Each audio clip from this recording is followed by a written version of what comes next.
नमस्कार साथियों, मैं अमिता सिंह, प्रवक्ता शिक्षा शास्त्र, जिला शिक्षा एवं प्रशिक्षण संस्थान मथुरा से।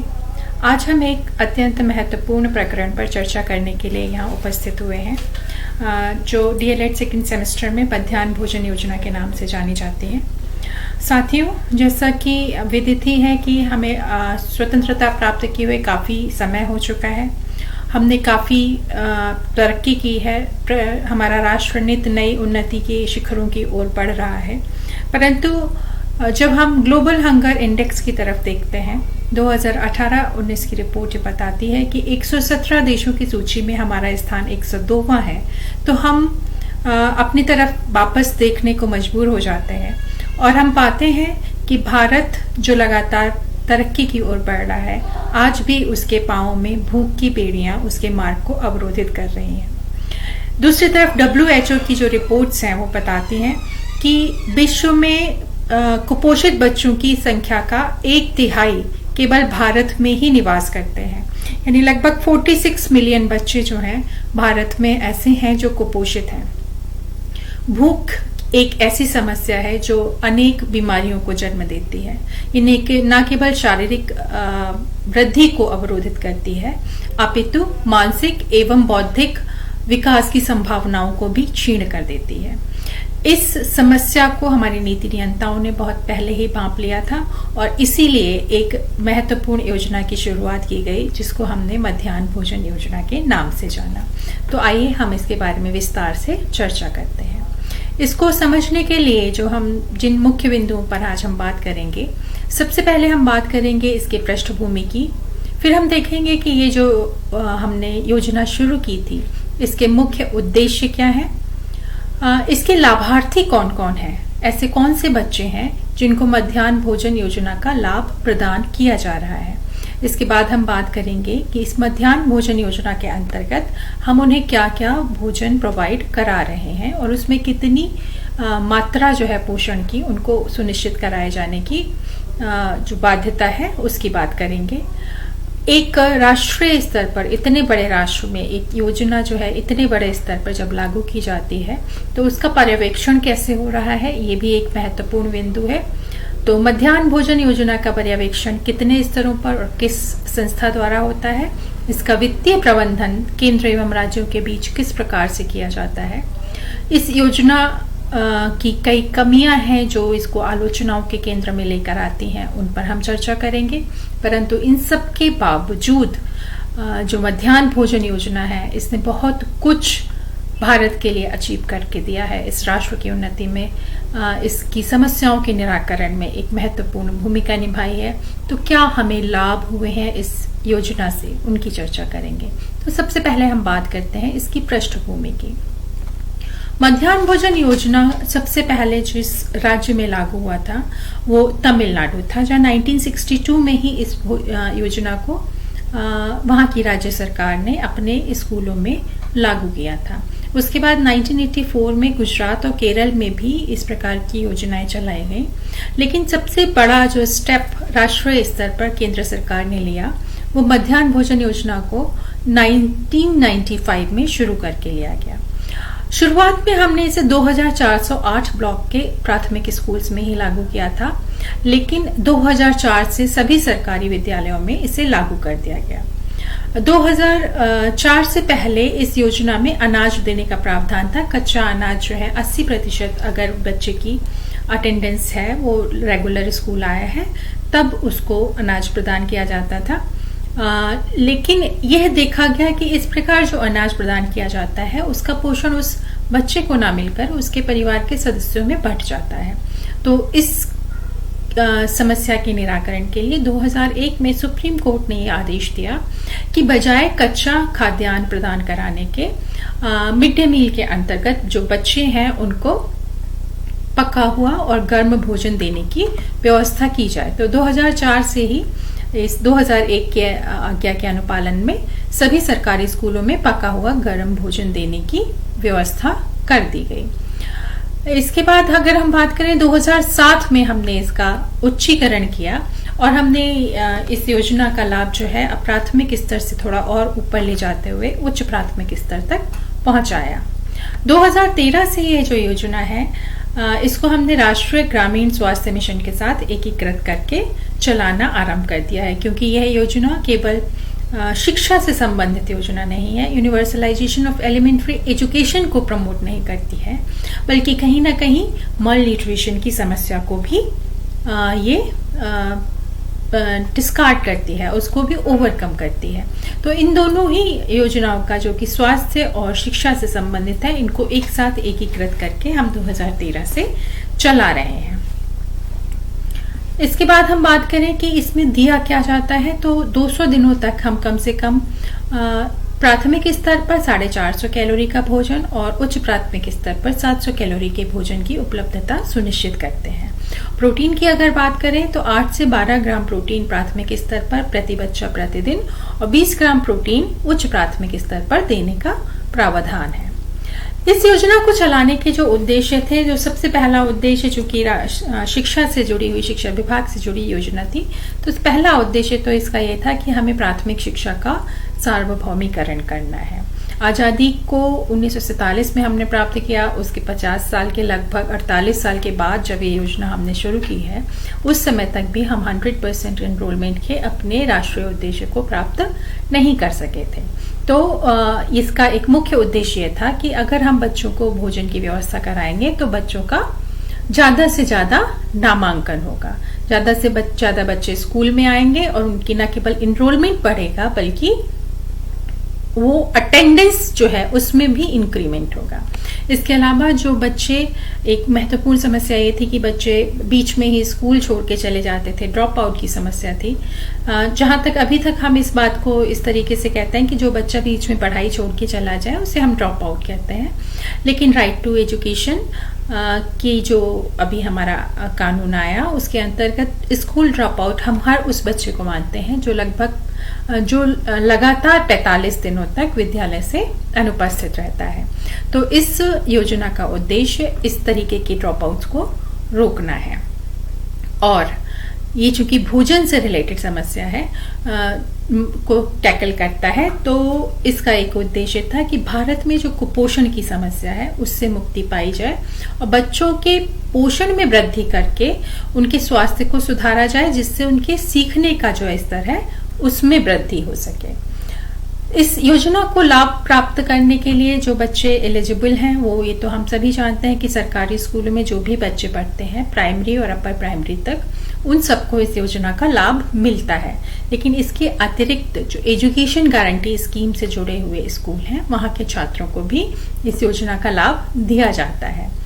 इसके अलावा जो राष्ट्रीय बाल श्रम परियोजनाएं चलाई जा रही हैं श्रम मंत्रालय द्वारा, जिसमें हम क्या करते हैं कि जो बाल श्रमिक हैं जिनको हम मुक्त कराकर लाते हैं, उनको कुछ केंद्रों पर प्रशिक्षित करते हैं और साथ ही में उनको शिक्षा के सुविधाएं भी देते हैं। तो ऐसे स्कूलों में, ऐसे केंद्रों पर जो बच्चे आते हैं उनको भी मध्याह्न भोजन योजना का लाभ प्रदान किया जाता है। इसके अतिरिक्त जो मदरसों में पढ़ने वाले बच्चे हैं उनको भी मध्याह्न भोजन योजना के अंतर्गत विद्यालय में भोजन की उपलब्धता सुनिश्चित की जाती है। अब बात करें कि हम इसमें आखिर देते क्या है, तो जैसे हमने पहले भी कहा कि जो अब गाइडलाइंस हैं उसके हिसाब से जो प्राथमिक स्तर कक्षा 1 से कक्षा 5 तक का जो बच्चा है उसको हम खाने में इतना न्यूट्रिशन दें कि उससे कम 450 कैलोरी की जो मात्रा है वो उस भोजन से वो प्राप्त कर सके। इसके अतिरिक्त उसकी जो प्रोटीन की मात्रा है उसके खाने में उसकी 12 ग्राम तक होनी आवश्यक है। इसके अलावा जो अपर प्राइमरी लेवल 6ठी और 8वीं तक कक्षा में पढ़ने वाले छात्र हैं, उनको जो भोजन दिया जाता है उसमें ये इस बात का ध्यान रखा जाता है कि 700 कैलोरी ऊर्जा प्रति बच्चे को मिल सके उस भोजन से, और साथ में ही प्रतिदिन जो प्रोटीन की मात्रा है वो लगभग 20 ग्राम सुनिश्चित की जा सके।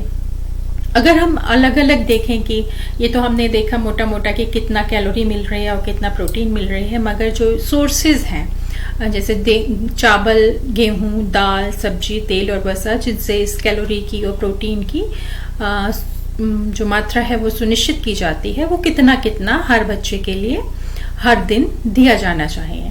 तो चावल और गेहूं जो है प्रति बच्चे प्राथमिक स्तर पर 100 ग्राम दिया जाता है, जबकि छठी से 8वीं तक प्रतिदिन प्रति बच्चा 150 ग्राम प्रदान किया जाता है। ये चावल और गेहूं जो है वो रोटी के रूप में भी हो सकता है अथवा कभी पूरी के रूप में भी हो सकता है। वहीं चावल जो है वो अलग अलग रूप में, केवल उबला हुआ चावल दाल चावल के साथ, या तहरी अथवा खिचड़ी के रूप में किसी भी प्रकार से, या कढ़ी चावल के रूप में किसी भी प्रकार से बच्चों को दिया जा सकता है। बस हमको प्रतिदिन या तो चावल अथवा गेहूं में से किसी न किसी एक जो चीज है उसकी मात्रा को सुनिश्चित करना होगा, जो कि प्राइमरी पे 100 ग्राम और अपर प्राइमरी पर 150 ग्राम है।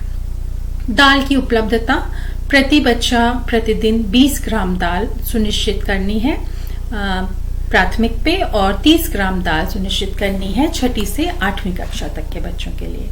जहां तक सब्जियों की बात है, जो मौसमी सब्जियां हैं वो उपलब्ध कराई जाएंगी। 50 ग्राम सब्जी प्राथमिक कक्षा के बच्चों के लिए और प्रतिदिन 75 ग्राम सब्जी छठी से 8वीं कक्षा तक के बच्चों के लिए इसमें देने का प्रावधान किया गया है। जो खाना बनता है उसके लिए तेल और बसा, तेल और घी की आवश्यकता होती है, तो 5 ग्राम प्रतिदिन प्रति बच्चा प्राथमिक कक्षा के लिए सुनिश्चित किया गया है और 7.5 ग्राम प्रतिदिन प्रति बच्चा छठी से 8वीं कक्षा तक के बच्चों के लिए प्रदान किया जाता है। इसके अतिरिक्त इन भोजन के अलावा भी कुछ राज्यों में दूध, खीर, दलिया, इन चीजों को भी दिया जाता है, जो कि मिड डे मील के अंतर्गत सुनिश्चित नहीं की गई हैं। अगर कोई राज्य अपने प्रदेश के बच्चों के लिए दूध या फल या कुछ और चीज भोजन में देना चाहते हैं तो वो ऐसा कर सकते हैं, परंतु इस पर जो होने वाला व्यय है उसका वहन राज्य सरकार द्वारा स्वयं ही किया जाएगा। भारत में कई राज्य जैसे गुजरात, कर्नाटक, केरल, पौंडीचेरी, मध्य प्रदेश और उत्तर प्रदेश में इस तरीके से दूध और फल राज्य सरकारों द्वारा बच्चों को उपलब्ध कराई जा रही है। हाँ, अब जैसा हमने कहा इतनी बड़ी योजना है, राष्ट्रीय स्तर पर लागू की गई है। एक बहुत बड़े 12,65,000 लगभग स्कूल हैं जिनमें पढ़ने वाले 12 करोड़ बच्चों तक हमें भोजन पहुंचाना है। तो इसका पर्यवेक्षण कैसे किया जाए? इस पर्यवेक्षण को सुनिश्चित करने के लिए जो मानव संसाधन विकास मंत्रालय है, इसे 4 लेवल्स पे, 4 स्तरों पर इसका पर्यवेक्षण करता है। राष्ट्रीय स्तर पर, राज्य स्तर पर, जिला स्तर पर और स्थानीय स्तर पर। जहां तक राष्ट्रीय स्तर पर इसकी समीक्षा करने की बात है, तो राष्ट्रीय स्तर पर नेशनल स्टीयरिंग मॉनिटरिंग कमेटी का गठन किया गया है और एक प्रोग्राम अप्रूवल बोर्ड है जो हर 4 महीने पर इस मिड डे मील की समीक्षा करता है, इस स्कीम की समीक्षा करता है। और एक कमेटी का जो हेड होता है वो HRD मिनिस्टर सीधे सीधे इस कमेटी का हेड होता है, जो राष्ट्रीय स्तर पर कार्यक्रम का सुपरविजन करता है। राज्य स्तर पर भी इसी प्रकार की steering monitoring committee, state level पर स्टेट स्टीयरिंग मॉनिटरिंग कमेटी बनाई जाती है, जो हर महीने इस स्कीम की समीक्षा करती है। राज्य का जो मुख्य सचिव होता है वो इस समिति का अध्यक्ष होता है। जिला स्तर पर भी एक जिला समिति का गठन किया जाता है और जिसका अध्यक्षता लोकसभा के वरिष्ठ सदस्य के द्वारा की जाती है। अगर स्थानीय स्तर पर बात करें तो 2015 से पहले स्थानीय स्तर पर जो ग्राम शिक्षा समितियां होती थी, शिक्षक अभिभावक संघ होते थे या ग्राम पंचायतें होती थी, वो इसकी मॉनिटरिंग वीकली करती थी, हर हफ्ते करती थी। मगर 2015 के बाद जो गाइडलाइन आई है तो उसमें अब ये मॉनिटरिंग का काम, सुपरविजन का काम स्कूल मैनेजमेंट कमेटी, विद्यालय प्रबंध समितियों को सौंप दिया गया है और वे इसके कार्यक्रमों का अनुश्रवण कर सकते हैं, मॉनिटरिंग कर सकते हैं और अधिकांशतः यह साप्ताहिक रूप से इसकी समीक्षा की जाती है। इसके अलावा एक ज्वाइंट रिव्यू मिशन भी होता है राज्य सरकारों के द्वारा, राज्य स्तर पर, जिला स्तर पर और स्थानीय स्तर पर एक पूरा मिशन, इस मिशन की समीक्षा टाइम टू टाइम की जाती है। मगर सेंटर और गवर्नमेंट के बीच, सेंटर और स्टेट गवर्नमेंट के बीच कोऑर्डिनेशन सुनिश्चित करने के लिए हम एक ज्वाइंट रिव्यू मिशन भी चलाते हैं, जिसमें केंद्र सरकार और राज्य सरकार दोनों के प्रतिनिधि होते हैं और जो ये प्रतिनिधि होते हैं वो एजुकेशन के और न्यूट्रिशन के स्पेशलिस्ट होते हैं। ये समय समय पर उस पर्टिकुलर राज्य के स्कूलों में जाकर अपनी स्कीम, ये जो मिड डे मील है, इसकी समीक्षा करते हैं और इसकी जो रिपोर्ट होती है वो राज्य सरकार, जिस प्रदेश में ये चीज की जा रही है उस प्रदेश की सरकार के साथ साझा की जाती है और उसमें जो सुधार की संभावनाएं हैं और जहां पर कमियां हैं उनको इंगित किया जाता है और महत्वपूर्ण सुझाव राज्य सरकार को दिए जाते हैं जिससे इनकी कमियों को ओवरकम किया जा सके। वित्तीय प्रबंधन, इतने बड़े लेवल पर ये जो कार्यक्रम चलता है उसके फाइनेंस की जो व्यवस्था है वो कैसे होगी। शुरू में ही हमने देखा था कि केंद्र सरकार द्वारा ये योजना चलाई गई, मगर इसमें राज्य सरकार का भी वित्तीय योगदान होता है और इसमें जो बड़ा योगदान है वो स्टेट गवर्नमेंट का इस प्रकार से होता है कि जितना भी फूड इसमें खर्च होगा उसकी जो उसको रिलीज किया जाएगा free of cost food corporation of India से और जिसका पूरा का पूरा खर्चा केंद्र सरकार की तरफ से होगा। इसके अलावा एक कन्वर्जन कॉस्ट आती है जो खाद्यान्न से भोजन पकाने के लिए जो कीमत लगती है उसको हम कन्वर्जन कॉस्ट या परिवर्तन लागत कहते हैं। इसमें सब्जी, तेल, मसाले और पकाने के लिए और ट्रांसपोर्टेशन के लिए जो खर्चा होता है वो सारी चीजें इसमें इंक्लूड होती हैं। तो प्राथमिक स्तर पर जो प्रति बच्चा प्रतिदिन जो कॉस्ट निर्धारित की गई है प्राथमिक स्तर पर ₹4.97 और उच्च प्राथमिक स्तर पर ₹7.45 परिवर्तन लागत निश्चित की गई है।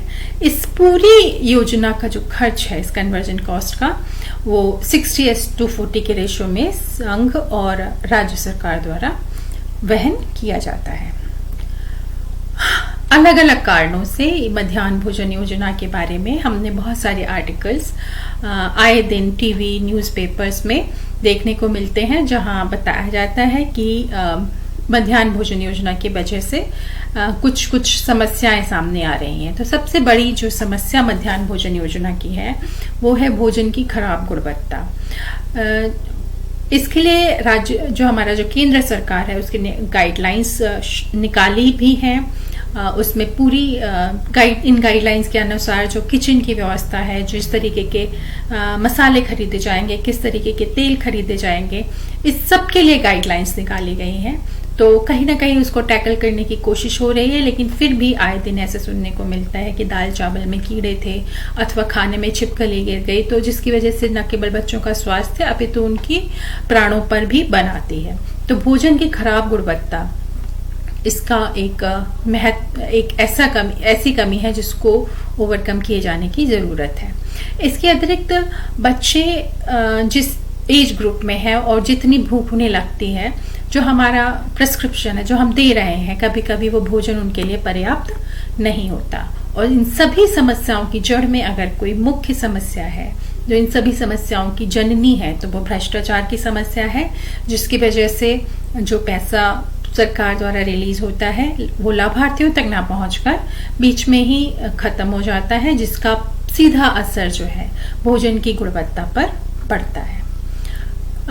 इन सब कमियों के बावजूद मध्याह्न भोजन योजना एक ऐसा महत्वपूर्ण कदम था जिसने भारत में जो कुपोषण की समस्या है उससे निपटने में काफी मदद की और काफी हद तक हम इसको ओवरकम कर पाए हैं। जो हमारा भारत ने एक अंतर्राष्ट्रीय बाल अधिकार कानून पर भी हस्ताक्षर किए हैं, कन्वेंशन पर हस्ताक्षर किए हैं, जिसमें आर्टिकल 24 के अंतर्गत ये सुनिश्चित किया जाता है कि सभी बच्चों को उचित पोषण की व्यवस्था उस देश की सरकार करने की जिम्मेदारी लेती है। तो राष्ट्रीय बाल अधिकारों के अंतर्गत भी हम इस बात को फॉलो करते हैं, अंतर्राष्ट्रीय बाल अधिकारों पर जिसमें हमने सिग्नेचर किए हैं।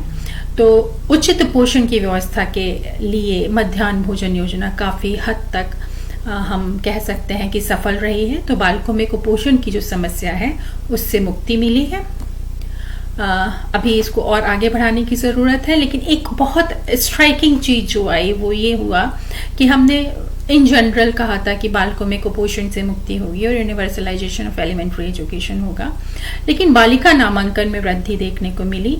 और इसकी वजह ये थी कि जब गरीब परिवारों के बच्चे माँ बाप जब अपने लड़कों को भेजते हैं तो और ये पाते हैं कि उनके भोजन की समस्या वहाँ पे समाप्त हो रही है, तो वो अपनी लड़कियों को भी वहाँ भेज देते हैं स्कूल में, बजाय भले ही खाना खाने लिए भेज देते हैं, लेकिन वहाँ पर इनरोलमेंट उनका बढ़ जाता है। और जब एक बार इनरोलमेंट बढ़ जाता है तो उनकी जो पढ़ाई की, जो शिक्षा की जो गाड़ी है वो चल निकलती है।